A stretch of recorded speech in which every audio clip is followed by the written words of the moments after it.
Everyone, welcome back to my channel Mastering Education today. आज के video में हम लोग MPS 001 से रिलेटेड कुछ इंपॉर्टेंट क्वेश्चंस देखने वाले हैं। मैं आपको बता दूं, ये इंपॉर्टेंट क्वेश्चंस पिछले 10 साल के पेपर पे बेस्ड हैं।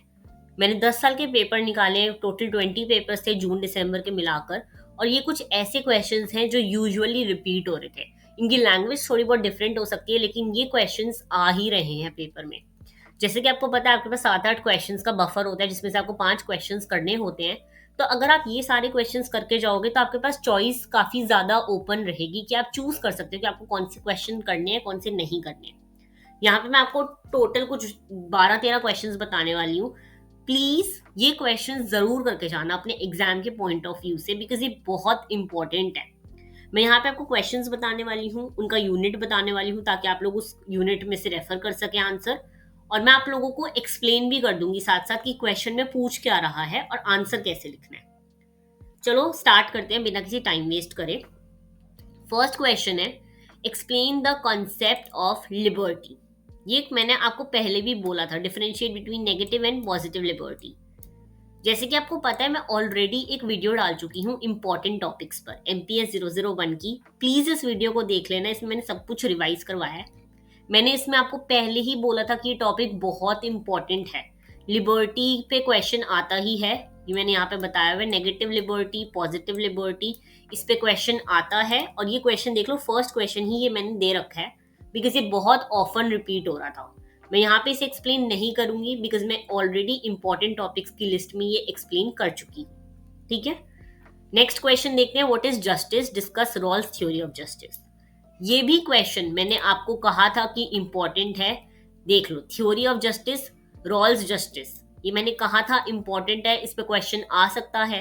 मैंने आपको इंपॉर्टेंट टॉपिक्स की लिस्ट में भी ये एक्सप्लेन करा था, तो आप वहां जाके वो वीडियो देख के ये पढ़ सकते हैं। मैं उस वीडियो का लिंक नीचे कमेंट सेक्शन में डाल दूंगी, पिन्ड कमेंट में। आप वहां से इस वीडियो को रेफर करके पढ़ सकते हैं। ये क्वेश्चन बहुत इंपॉर्टेंट है, बहुत ऑफन ये क्वेश्चन रिपीट होता है हर साल। नेक्स्ट हम देखते हैं, नेक्स्ट है डिफाइन इक्वालिटी। ऑब्वियसली अगर आप पॉलिटिकल साइंस का कोई सब्जेक्ट पढ़ रहे हो तो इसमें लिबर्टी, इक्वालिटी, सोशलिज्म, ये सारे बहुत कॉमन टॉपिक्स है जिसके अराउंड ये सब रिवॉल्व करता है। अब अगर आपको ये क्वेश्चन आता है डिफाइन इक्वालिटी, तो आपको इक्वालिटी वाले आंसर में क्या लिखना है, इसमें डिफरेंट डायमेंशंस भी पूछी हैं।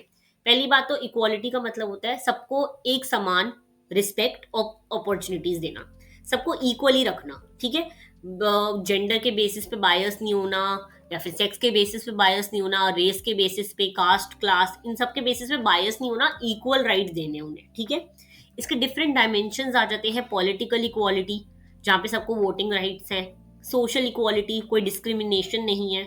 इकोनॉमिक इक्वालिटी, जहाँ पे आपको इकोनॉमिक गैप, रिच और पुअर का गैप कम करना है। लीगल इक्वालिटी, लॉ सबके लिए सेम है, किसी रिच के लिए अलग और पुअर के लिए अलग नहीं है। तो ये क्वेश्चन आपको पेपर में बहुत ऑफन दिख सकता है, बहुत इंपॉर्टेंट क्वेश्चन है, इसे अच्छे से करके जाना। ठीक है, नेक्स्ट क्वेश्चन हम देखें। नेक्स्ट क्वेश्चन है, critically examine the Marxist notion of state. मैंने आपको पहले ही बोला था इस वाले में भी कि मार्क्सिज्म बहुत इंपॉर्टेंट है। कार्ल मार्क्स एक बहुत इंपॉर्टेंट फिगर है पॉलिटिकल साइंस में, तो आपको ये करके जाना है। मैंने समझाया भी था ये वाला टॉपिक आपको, तो आप वहां से उस वीडियो से समझ सकते हो। नेक्स्ट हम देखते हैं, what do you mean by civil society. Civil society का टॉपिक मैंने स्टेट में या किसी चीज़ में शायद करवाया था, मुझे याद नहीं है। एज सच मैंने कुछ तो बताया था इस पे, कि सिविल राइट्स या ड्यूटीज पे किसी चीज़ पे बताया था। पर चलो मैं एक और बात आपको बता देती हूँ। यहाँ पे क्वेश्चन है, what do you mean by civil society, discuss its significance. देखो, सिविल सोसाइटी क्या होती है? सिविल सोसाइटी वो है जो स्टेट और मार्केट के बाहर जो ऑर्गेनाइजेशंस है, यानी कि जो ग्रास रूट लेवल पे लोग काम कर रहे होते हैं, जैसे कि NGO, मीडिया, यूनियंस, RWA, ये सारे हमारे सिविल सोसाइटी का पार्ट है। अब अगर हम इनका सिग्निफिकेंस देखें तो इनका इम्पोर्टेंस क्या है सोसाइटी में, ये लोगों की आवाज़ बनते हैं। ऑब्वियसली जो भी तुम्हारी प्रॉब्लम्स हैं, NGOs वगैरह काफ़ी आगे तक, पॉलिटिकल पार्टीज तक वो बात पहुंचा सकते हैं। गवर्नमेंट को अकाउंटेबल रखते हैं चीज़ों के लिए, RWA वगैरह गवर्नमेंट से काम करवाती है। डेमोक्रेसी स्ट्रॉन्ग करते हैं, और ये सोशल प्रॉब्लम्स को भी हाईलाइट करते हैं। तो यही कुछ इंपॉर्टेंट फीचर्स हैं सिविल सोसाइटी के। नेक्स्ट हम पढ़ें तो नेक्स्ट है, examine the feminist critic of traditional political theory. मैंने इंपॉर्टेंट टॉपिक में आपको बताया था कि फेमिनिस्ट पे क्वेश्चन आ सकता है। लास्ट टॉपिक मैंने डिस्कस करा था फेमिनिज्म एंड जेंडर का, और इसमें की फेमिनिस्ट डिमांड भी थी। इसमें बता रखा है कि उनको क्या क्या चाहिए और क्या क्या नहीं मिल रहा है। तो ये क्वेश्चन इंपॉर्टेंट है, मैं इंपॉर्टेंट टॉपिक की लिस्ट में ऑलरेडी ये आपको समझा चुकी हूँ, तो प्लीज ये आप वहां से पढ़ लेना। ये वाला क्वेश्चन मैंने करवा दिया। नेक्स्ट क्वेश्चन हम देखें तो नेक्स्ट क्वेश्चन है discuss the relevance of multiculturalism. ये भी मैंने आपको पढ़ाया था इंपॉर्टेंट टॉपिक की लिस्ट में। यहाँ पे आप देख सकते हो नेशनलिज्म, मल्टीकल्चरलिज्म एंड आइडेंटिटी। मैंने आपको बताया था कि मल्टीकल्चरलिज्म क्या होता है और इस पे क्वेश्चन आ सकता है। आप ये टॉपिक भी जाके इंपॉर्टेंट टॉपिक की लिस्ट में से पढ़ सकते हो, मैंने वहां पे ऑलरेडी आपको पढ़ा दिया है। नेक्स्ट अगर हम क्वेश्चन देखें तो नेक्स्ट है explain the concept of sovereignty, challenges in the contemporary world. अब देखो सॉवरेनिटी क्या होता है। स्टेट का जब सुप्रीम पावर होता है ना उसकी टेरिटरी के अंदर, जैसे इंडिया की बाउंड्री के अंदर स्टेट सबसे ऊपर है, तो उसे हम कहते हैं सॉवरेनिटी। इसके आजकल वर्ल्ड में हमें चैलेंजेस क्या देखने को मिल रहे हैं। एक तो ग्लोबलाइजेशन बहुत बड़ा चैलेंज है इसके लिए, क्योंकि इससे और कंट्रीज भी हमारी कंट्री में पार्ट ले सकती हैं। इंटरनेशनल ऑर्गेनाइजेशंस बहुत बड़ा चैलेंज है। जैसे कि आप सॉवरेनिटी ना एक तरह नॉर्थ कोरिया को देख सकते हो। अब उनकी कंट्री में बहुत सुप्रीम पावर है, लेकिन फिर भी globalisation, international organisation, human rights के इंटरफेरेंस की वजह से वो लोग सारी चीजें एक्सरसाइज नहीं कर पाते। इनको टेक्नोलॉजिकल और साइबर थ्रेट्स भी काफी ज्यादा रहते हैं। और सॉवरेनिटी अब एब्सोल्यूट नहीं रही, फ्लेक्सिबल हो गई है। यानी कि जो नॉर्थ कोरिया में हो रहा है वो अब थोड़ा एक्सट्रीम में नहीं है, फ्लेक्सिबल है, बिकॉज बाहर वाले जो ऑर्गेनाइजेशन है वो पार्ट ले सकते हैं उसमें। ठीक है। नेक्स्ट क्वेश्चन है right an essay on rights and duties. मैंने इंपॉर्टेंट टॉपिक की लिस्ट में आपको ये दिया था। आप देख सकते हो जितने भी मैंने टॉपिक्स आपको इंपॉर्टेंट बताए हैं उस पे ही बेस्ड क्वेश्चंस आ रहे हैं। तो प्लीज जितनी भी इंपॉर्टेंट टॉपिक की लिस्ट है वो करके जाना अच्छे से। पेपर से पहले एक रिवीजन कर लेना वीडियो को उठाकर। 15-20 मिनट की वीडियो है, इससे लंबी वीडियो नहीं है मेरी कोई भी। ठीक है। तो ये मैंने क्वेश्चन आपको वहां पे ऑलरेडी करवा दिया है। नेक्स्ट हम देखते हैं। नेक्स्ट है explain the meaning of power, how is it different from society. बहुत ईजी है। पावर होता है किसी को फोर्सफुली अपनी बात मनवाना, ठीक है, फोर्स लगाकर, be it physical force, mental force, कुछ भी हो सकता है। और अथॉरिटी वो होती है जब लोग पावर को लेजिटिमेट मान लेते हैं, यानी कि अथॉरिटी में लॉ इंक्लूड हो जाता है। जब हम ट्रैफिक रूल्स फॉलो करते हैं, हम इसलिए करते हैं क्योंकि वहां लॉ इंक्लूडेड है। जब तुम रेड लाइट तोड़ोगे तो तुम्हें फाइन लगेगा, तो वहां लॉ वाली बात आ गई। लेकिन पावर बहुत तरह की होती है, जैसे कि कैरिस्मेटिक पावर होती है, कोई गुरु की बात मानना।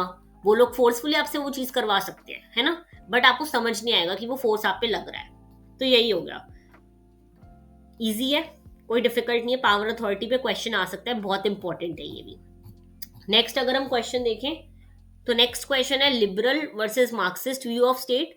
ये भी बहुत इंपॉर्टेंट है, मैंने आपको ऑलरेडी पढ़ाया था इंपॉर्टेंट टॉपिक की लिस्ट में। सबसे पहला ही हमारा टॉपिक था लिबरलिज्म का। इसमें क्वेश्चन आ सकते हैं, मैंने आपको कहा था, तो प्लीज इसे करके जाना। मैंने वहां पे समझा रखा है, मार्क्सिस्ट के व्यू भी मैंने आपको समझा रखे हैं। पूरा एक टॉपिक था हमारा मार्क्सिज्म पे। ठीक है। नेक्स्ट अगर हम देखें व्हाट इज पॉलिटिकल ऑब्लिगेशन, बहुत इंपॉर्टेंट टॉपिक है, बहुत बार मैं देख चुकी हूँ पेपर में, बहुत बार आ चुका है ये वाला।